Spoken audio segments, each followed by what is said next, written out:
Hello everyone, my name is Luke Whitehead and welcome back to the Coach Dave Le Mans Ultimate YouTube channel. Let's have a look at this week's daily races and see what we have in store. Okay, so here we are for the LMU Sprint Cup at Paul Ricard 3A. So the shortest layout on the circuit as far as I'm aware, and the definitely the strangest. But before we actually get into the lap guide, let's go over the pit exit because I feel like that's something that needs to be gone over if you've never driven this layout before. Okay, first things first, before we do any of the lap guide for the MGT3 Sprint Cup, I wanted to show the pit exit. Because it's a bit of a weird one. Usually on the regular track you'd go out to the left, but on this one you have to stay in here on the right hand side and go around here. It's a bit of an awkward one, but something to bear in mind definitely if you want to do this race. Obviously you're not pitting during the race, but in qualifying you don't want to get a red or anything like that for your safety rating and whatnot, so let's get into the extra lap guide. Going down towards turn 1 here, on the left hand side, unlike all the other layouts, you want to be looking at the 100 meter board, brake just before it. Use all the entry curb on the outside, because you want to make sure you get a nice clean exit through the right. Take a little bit of this curb, but not too much. If you take too much, it gets quite a bouncy, you get quite a bouncy line. But with this, you just take a little bit on the right hand side and you get a nice smooth corner there, and it almost grips the car up a little bit to get a nicer exit. Get back on the throttle. Be very careful not to use too much curb on the left. It's very easy to invalidate. You can see we just kept it on the white line, but I feel like even if you went a millimeter to the left, even if you don't go over the white line with your right tyres, you can still get a yellow, so be very careful of that. Brake limits are very harsh through here. We take a slight lift back on the throttle as we hit the curb. Use all this exit curb.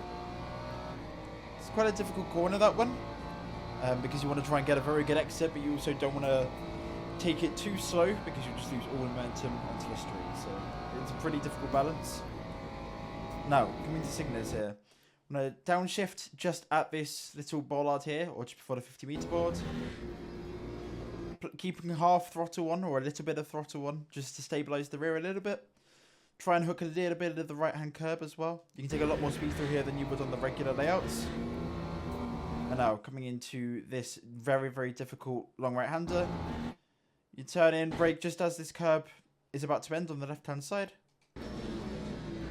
Down to gear 2. Keep the car middle of the track, because if you go out wider, you just lose time. And you haven't really got to set up too much of an exit here. Get back on our throttle.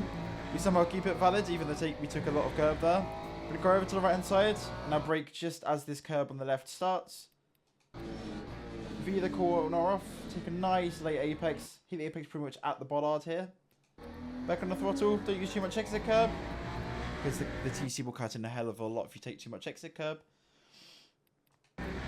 And now, last couple of corners, you want to brake just as that pit board goes out of view, so the pit lane board on the right hand side.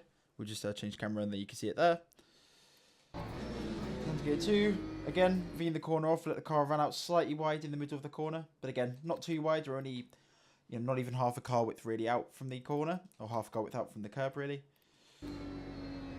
Back on the throttle, bring the car up, make sure the car is right over to the left hand side, because you want to set up for the final corner, which is a hairpin right.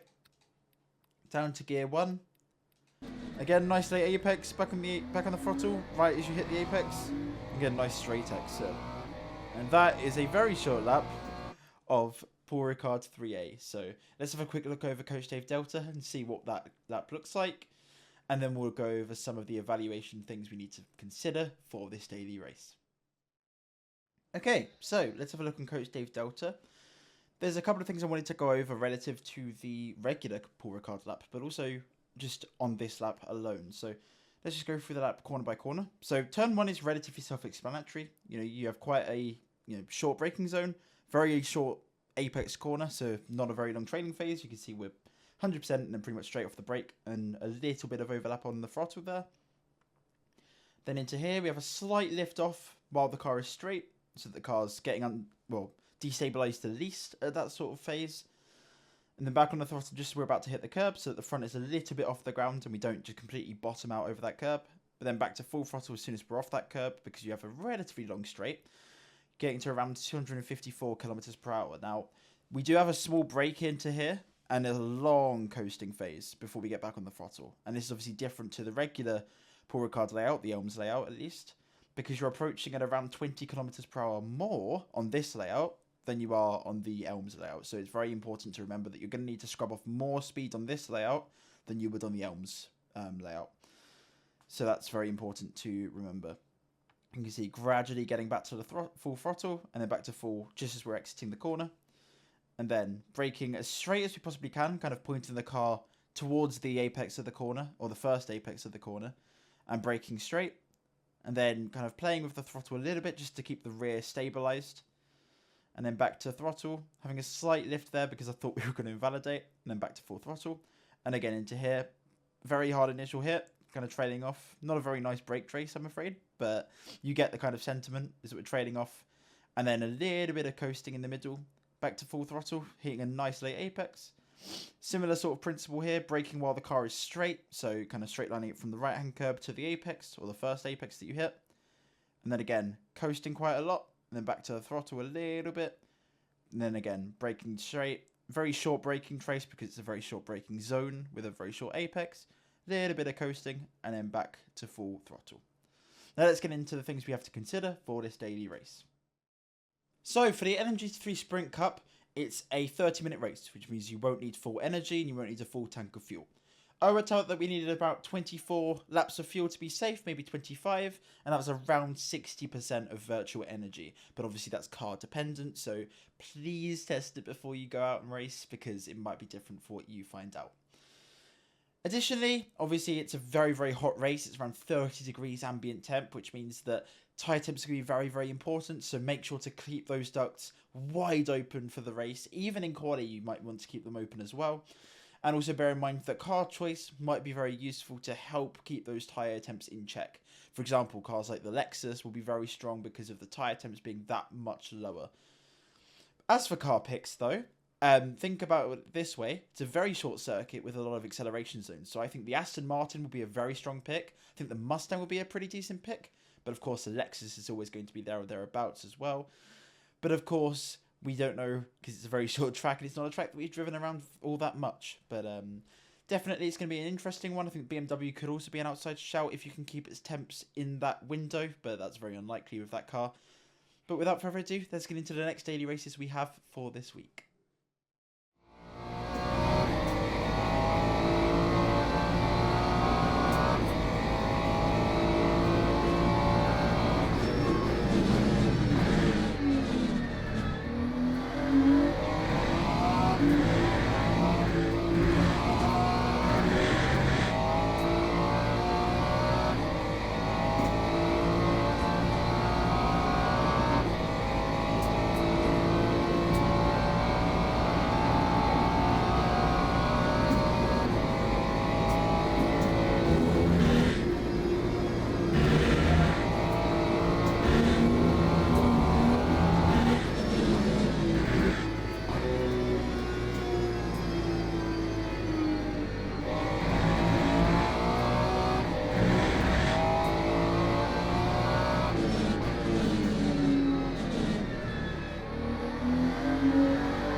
Now, for WEC Experience this week, we have a mixed weather race at Monza. Now, it's worth bearing in mind that the race will start dry and will probably end dry, but in the middle there will be rain. And since Gregor already did a dry guide a couple of weeks ago, you can find that in the Coach David and Monautic YouTube channel or in the top right of your screen. I feel like it's best to cover the wet because I feel like that's what people are going to struggle with most. And obviously we already have a dry guide, which is relatively up to date and recent. So without further ado, let's get into this lap. So the main theme across the lap is just making sure you're braking off the rubber. The track's going to start at heavy grip, and obviously with the dry running at the start, you're going to build up quite a lot of rubber on the racing line. So you want to make sure you avoid the racing line as much as possible, especially under braking. So coming to turn one, you can see we're in the middle of the track, shredding the white line to make sure we're not getting any wheels on the white line and losing grip. We're lifting off slightly before the digiboard and then braking at the digiboard. Moving the car over to the left-hand side as we get to the corner. Unfortunately, I do brake it, turn in a little bit too late, which means we don't quite get the apex. But either way, we still get a pretty good line and a pretty good exit. You're basically prioritizing the exits the whole time on this lap. You're missing the curbs as well, because the curbs just give you a lot less grip. Unless, of course, you're hooking them. Then now coming down towards the second chicane. Similar sort of theme to the first one. Bring the car right off the rubber line. Lifting slightly before the braking zone, braking at the 150 mod or the digiboard, either or works. Again, down to gear 1, bring the car over to the right hand side gradually, so we can get a straighter exit, or a wider entry, sorry, into the first part of the chicane. Keeping the car over to the left hand side to make sure we get a nice straight exit, short shift up to gear 2 for better traction. And then again for LMU 1, bring the car over to the right hand side, braking slightly off the rubber, then going out nice and wide, missing the apex. Because that's where more grip is off the rubber on the inside. And again, braking slightly off the rubber, turning nice and late, hitting the back of the apex, prioritizing the exit. And you can see we're going a lot slower than you would in the dry. Turn in a bit later and make sure you get a straighter exit to try and avoid this exit curve as much as possible. And now coming towards the Ascari, which is probably the corner that changes the most in terms of how you have to approach it, in terms of how you drive it. Because in the dry, usually, you tend it right across the first curb, carry a lot of speed on the entry, have a little bit of a compromise on the second part to make the third part faster as well. So you basically go fast in, slower in the middle of the Ascari, and then fast on the exit. Whereas in this corner, or in the wet, you want to take it a lot slower on the entry. You can see we brake just under the gantry, down to gear 2, turn in really, really late. But you can see we take a much slower line, or a much slower speed entry, and we set up the exit slightly better, and basically go faster through part 2 and part 3. So whereas, you know, in the dry you'd attack the corner a lot more, in the wet you have to be a lot slower and prioritize the second and third parts, because that's what's going to give you the exit, and that's what's going to make the car easier on traction, because the car is constantly trying to let go, especially through the second part. And now finally Parabolica, keeping the car over on the right hand side again, off the rubber line on the braking. Brake around the 100 meter board, or the digiboard. And now turn in really, really late. Use these kind of creases in the track, or these cracks in the track, as your reference. And then get back on the throttle, bring the car over to the right hand side and get a nice straight exit. And that is a wet lap of Monza. Now let's have a look at Coach Dave Delta to see what that looks like on the telemetry side.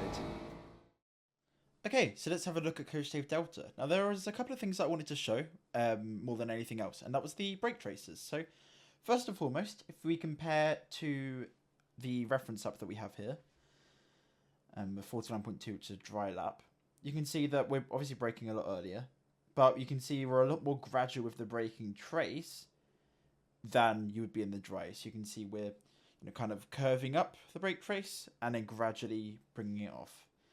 And it's the same here. Although we do hit the initial pressure quite hard, we do trail off earlier, and we generally use less pressure going into that corner. And again, to LMU, we use a lot less pressure. LMU 2, a lot less pressure. Ascari, far less pressure. So it's more just a case that we're braking a lot less heavily to try and keep out of that ABS.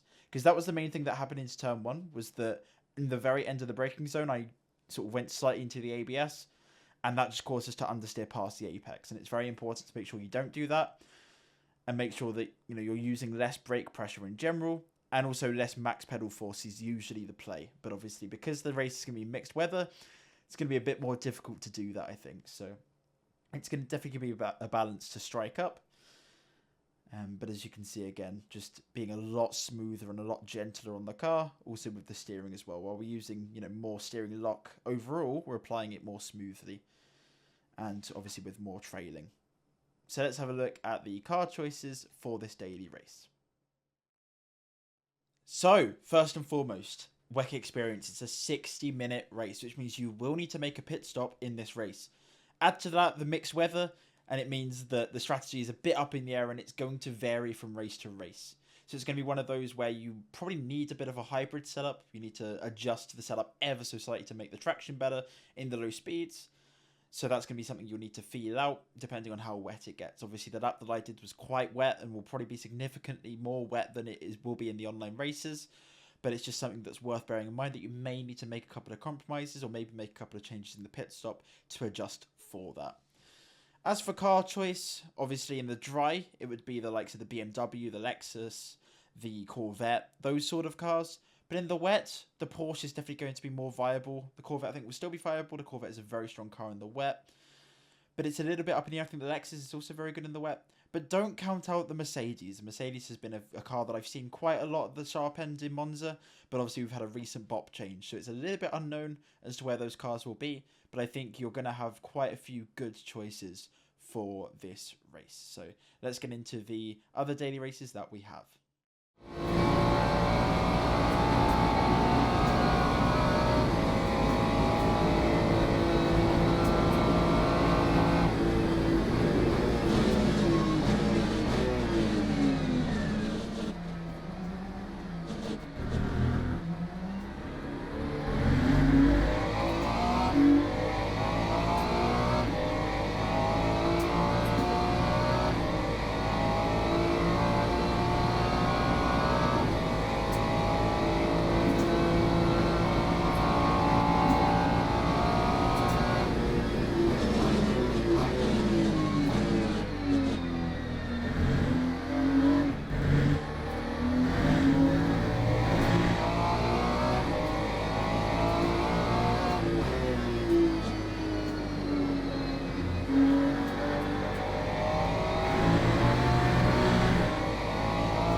So finally, we have the LMG3 fixed races, which are going to be at a very bumpy Sebring. So let's get into that lap guide. So coming down towards turn 1, you want to brake towards the end of this white barrier on the right hand side, down into gear 3. You want to trail off quite early and let the car coast through the corner.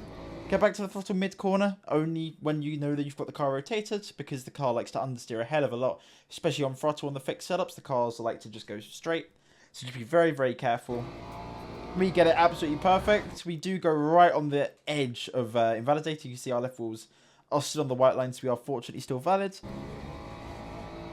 And now going to turn, well, technically turn 3, but turn 2. Brake at the 200 board here, or just before. Down to gear 1.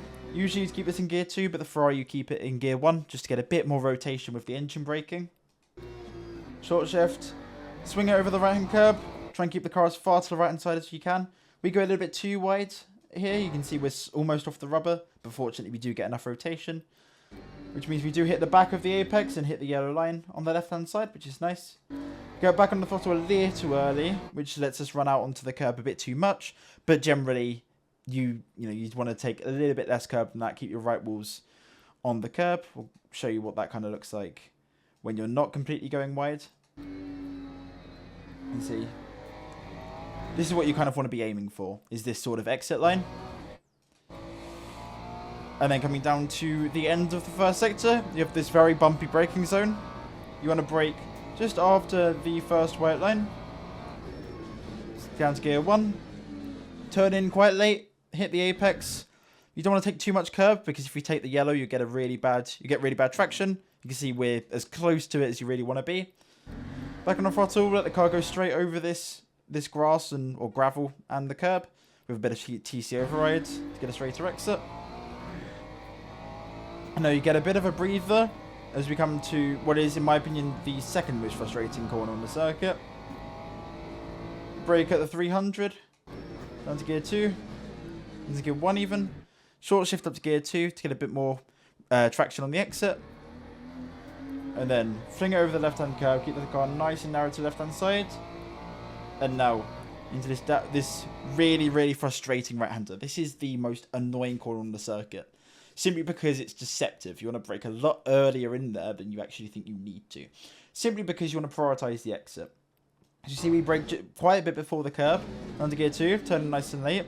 Miss the apex ever so slightly. But we want to make sure you get a good exit. And to be fair, in this car, it's better to take a slightly wider line through. Get on the throttle earlier. And avoid that exit curb. And we got a really good hook up on the exit there. And now, into sector 3. You're going to brake at the 300 board on the left, down to gear 2, fling the car over the curb, get back on the throttle, and then keep the car as far to the left-hand side as you possibly can. Don't obviously go with your right wheels over the white line because you will invalidate. Brake nice and early because you want to prioritise roll speed and exit. You can see we're going nice and slow. Back on the throttle, hook the inside curb. Only use minimal amounts of the exit curb because otherwise it will cut the TC quite a lot and you lose a lot of exit speed. And now, the bumpy final corner. There are quite a few white lines on the ground here. But you want to brake at the very last one, or just after the very last one. Which is that one there. Down to gear 2. Hook one wheel over the yellow line on the right hand side. Try and keep the car as tight on the exit as possible, because it bottoms out a lot if you go wider. And also you get a lot of understeer. And then let the car run out nicely. And that is a lap of Sebring. So let's have a look on Coach Dave Delta and see how some of those corners look on the data.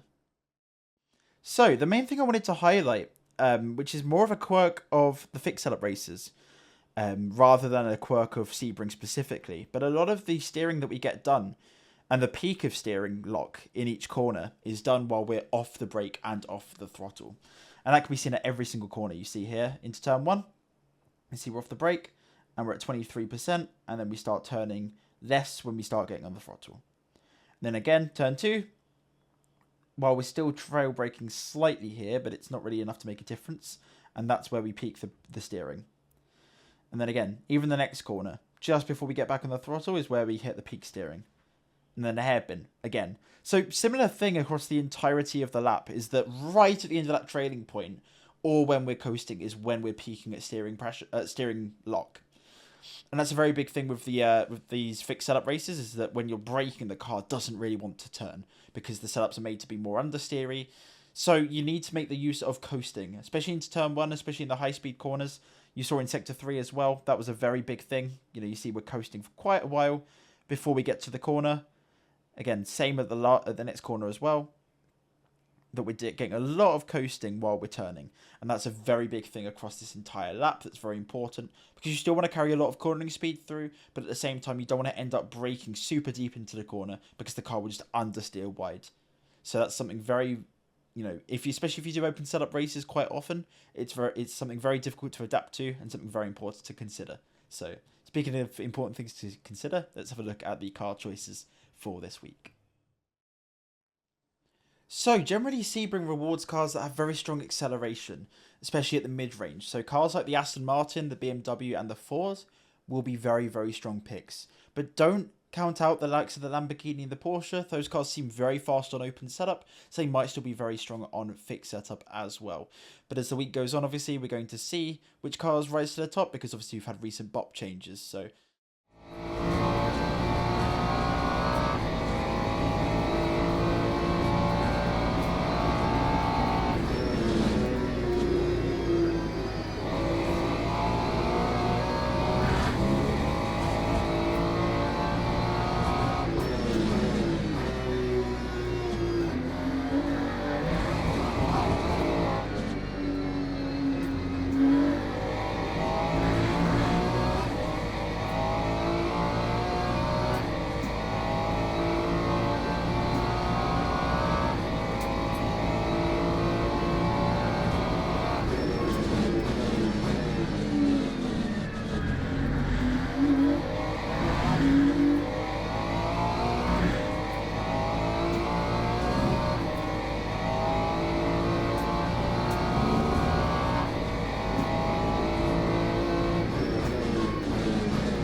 And that has been it for the daily race guides for this week, and I hope you guys did enjoy it. If you did, make sure to like, subscribe if you're new, and if you're looking to test any of the prototype daily races and maybe the WEC Experience in the hypercars, make sure to check this video here about where I go over the things that you need to change from GT3s to other classes and how you move up a class. So take care of yourselves, enjoy that video, and have a good one. Bye bye.